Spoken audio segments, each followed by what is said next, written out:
Welcome to our 10th episode of Social Distance TV. And if 10 episodes doesn't seem like a long way traveled, look at the time frame this way. When we started a little bit over a month ago, the US had around 50,000 coronavirus cases and under 1,000 deaths. Today, the US has suffered more than 1 million cases and over 60,000 deaths. The numbers are mind-numbing. Maryland has seen an equally tragic increase over the same period of time. I'm Melina Pittman. And I'm Devin Handy. And you're watching SDTV.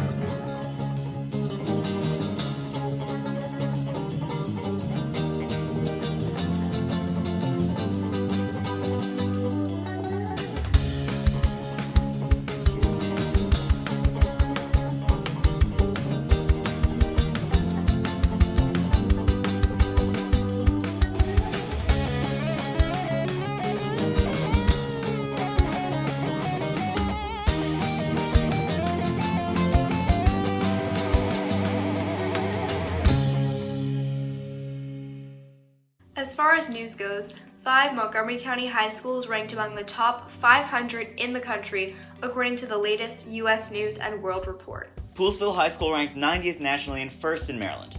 Other schools making the list include Walt Whitman, Thomas Wooten, Winston Churchill, Walter Johnson, Bethesda Chevy Chase High School, Richard Montgomery, Quince Orchard, and Damascus. Now, those are great results undoubtedly, but they seem lost in this COVID-19 era. If we've learned anything from the last 6 weeks away from school buildings, attending spotty Zoom calls, and from working on SDTV, it's how important the little things are.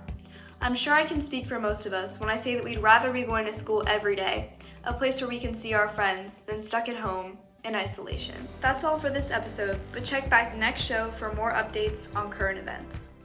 It turns out celebrities have been invading on our quarantine spaces over the past few weeks. While some have been providing welcoming diversions, others have, well, let's just let Ellie explain. Hi, welcome to Top or Flop. My name is Ellie Strickland, and if there's one thing for sure, it's that celebrities are just like us, and they're struggling through this pandemic just as we are too. And yet, they're not us, and they're posting everything they're doing on social media. So, let's talk about it. I have 4 headlines in my hand of recent celebrity activities. I will be discussing each of them and then rating them as either a top, love it, or a flop, not so much. Let's get started. Headline number 1. Tom Hanks hosting the first episode of SNL at home. Recently, the late night sketch show Saturday Night Live has moved from their traditional live studio, live audience setup to more of a small filming their sketches at home setup in the wake of social distancing. And even if the segments were a little hard to adapt to and there were a little bit of technology issues, choosing Tom Hanks to host was truly a great idea. Ever since Tom Hanks has come forward about his struggles with the coronavirus, both him and his wife faced, he's been very caring and supportive and almost even dad-like, and it's definitely something I think we can all need right now. Top. Headline number 2. Camila Cabello asking her mom to cut her bangs. Okay. Yes, we are all in dire need of haircuts right now. There's practically no secret about it. But there's something for me personally about watching people cut their own hair that makes me queasy. Cutting your hair, dyeing your hair, straightening your hair. I feel like if it's on video, something is going to go wrong. You're going to burn a piece of your hair off, you're going to cut off a chunk that's too big. I feel like accidents are prone to happen, and I don't want to be on the other side when it does. And to make matters even worse, halfway through, Camila Cabello told her mom that she looked like Severus Snape from the Harry Potter series.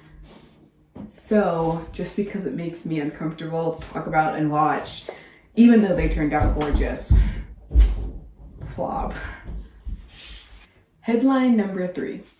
Arnold Schwarzenegger hosting a meeting with a pony and a donkey.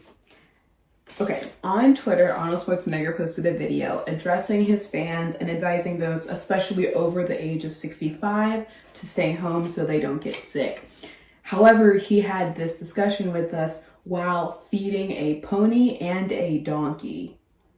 And before I even get into rating this, I do have a few questions. 1, are these his pets? 2, how big must your house be to keep a pony and a donkey in the house?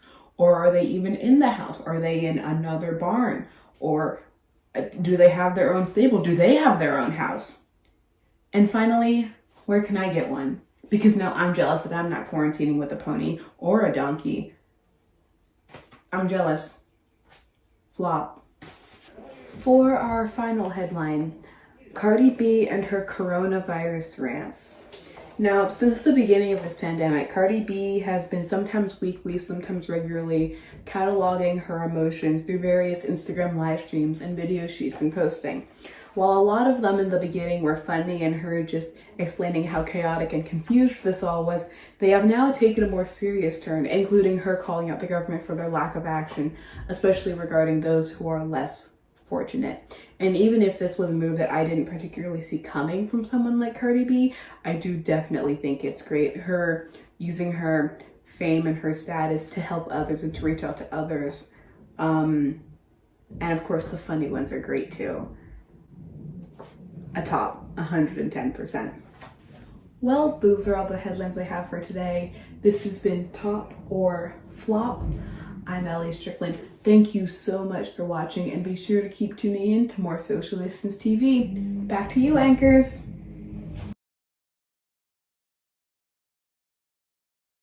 With all of us social distancing, and some of us even social distancing from earlier claims and cures we pushed, it's a really good time to hear from our friends over at Sox News.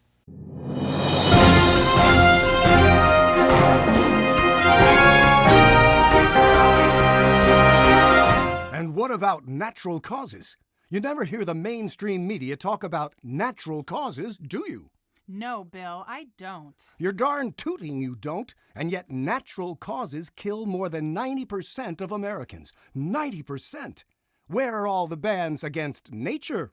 And why doesn't the government issue stay away from nature orders? Sort of makes you wonder, doesn't it? Sure makes me wonder, Bill. And while we're on the topic of overkill, I think it's time to address a controversy surrounding this very show. Which controversy would that be, Bill? The hoax controversy. Not that again. The mainstream media is still going on that we call this pandemic a hoax. It never ends, does it? This pandemic is a hoax. I clearly said hoax. Hoax? Hoax. I think it's the perfect symbol for what we're all going through. Just perfect. You know, I don't even know what hoax means exactly. I frankly don't think he's smart enough to use the word hoax in a sentence. Do you see? Well, there you have it. That's all we have for you today. Stay safe, America.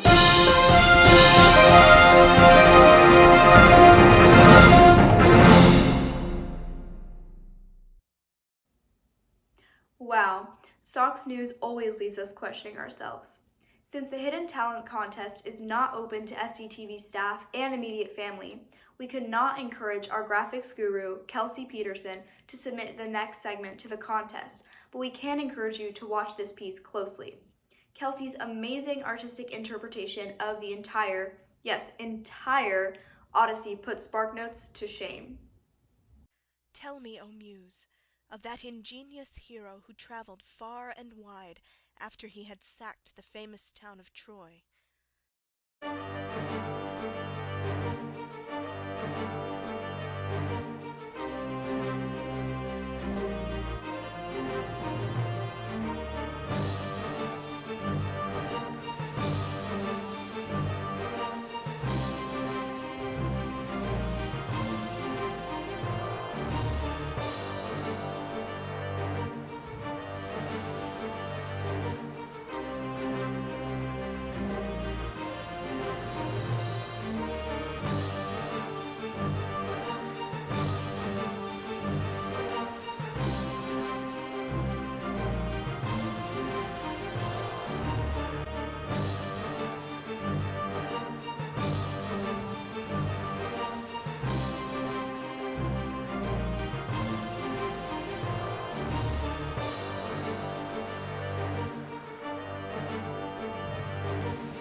Our resident archaeologist, Dr. Boswell, is back from the future to tell us what our lives today and before the pandemic will look like to our grandchildren.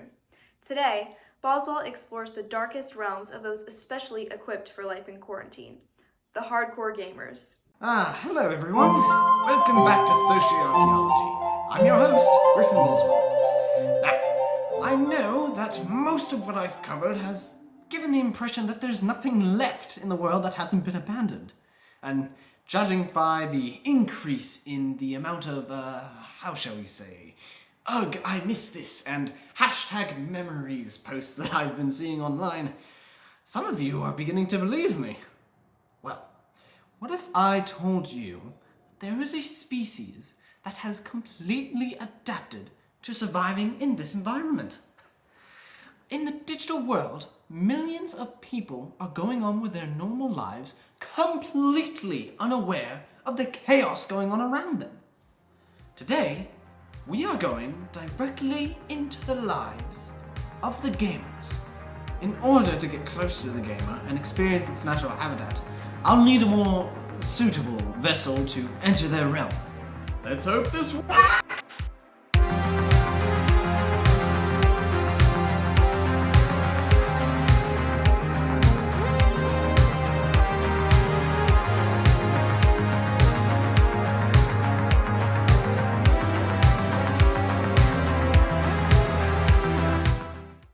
Well, this should do nicely. Let's get on with it, shall we? This is Arma 3, a military tactical simulator set in the not-so-distant future of 2035. The map we're currently on is the Greek island of Altis, which is over 200 kilometers long. As you can imagine, there is almost limitless potential for creativity.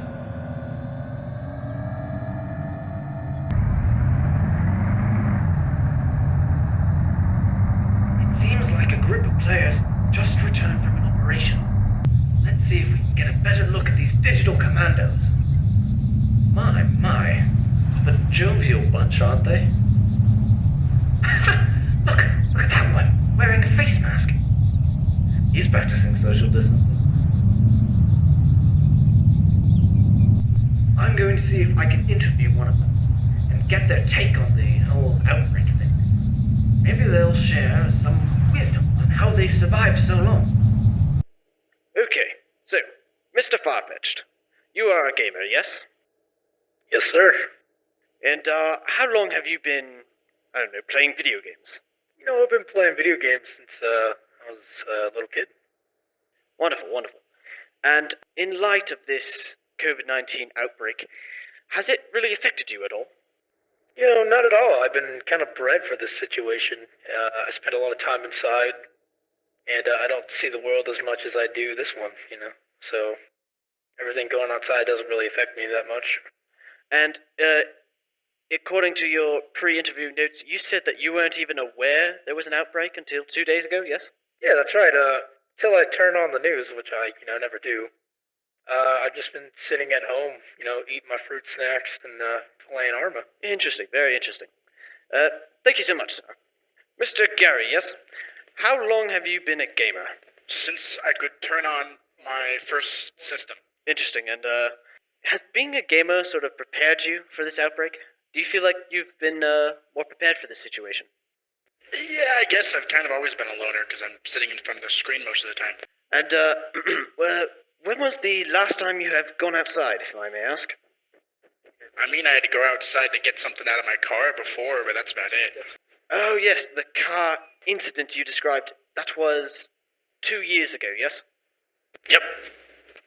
Interesting, very interesting. And, one last thing for the viewers. Why are you wearing a CBRN suit and a gas mask? Is it a symbolic statement about the current outbreak going on? What outbreak?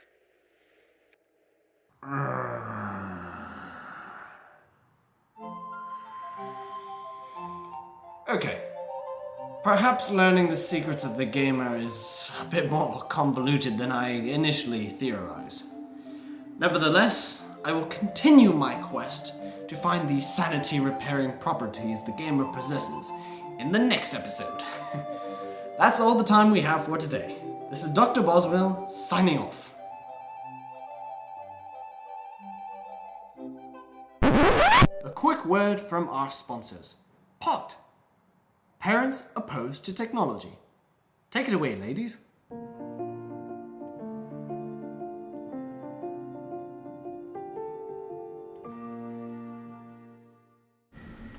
Do you ever feel like your teenager is too occupied with technology to speak to you? Like to the point where your child will not even say goodbye to you when they leave for school?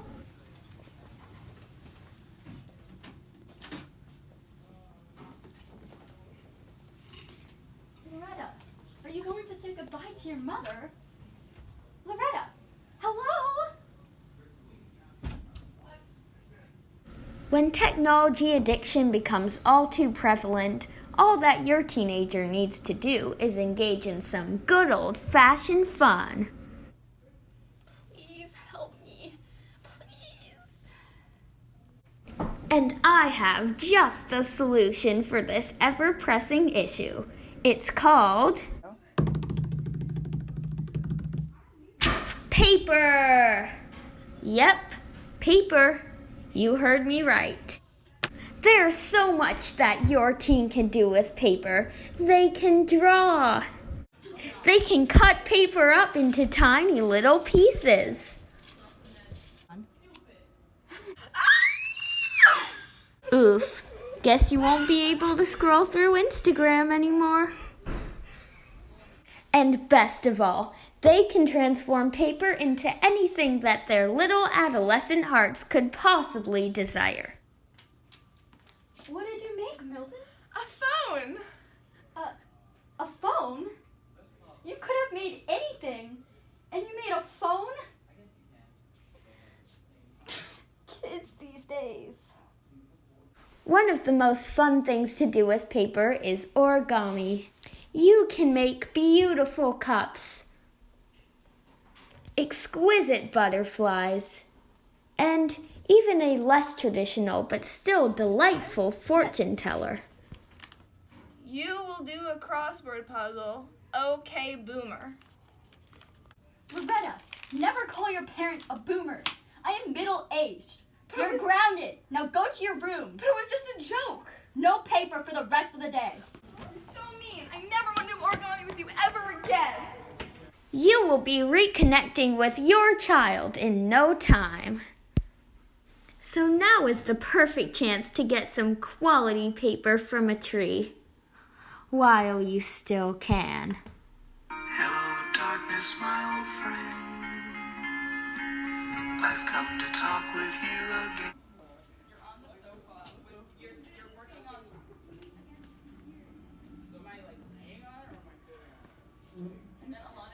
Wow, this is so dope. I need to post this to my Instagram ASAP. Alright, back to the video. Thank you, Professor. Now, our first episode started with a trick shot, and our 10th episode should end in a similar fashion. Here's Nico bringing you today's boredom buster, the trick shot. Check it out.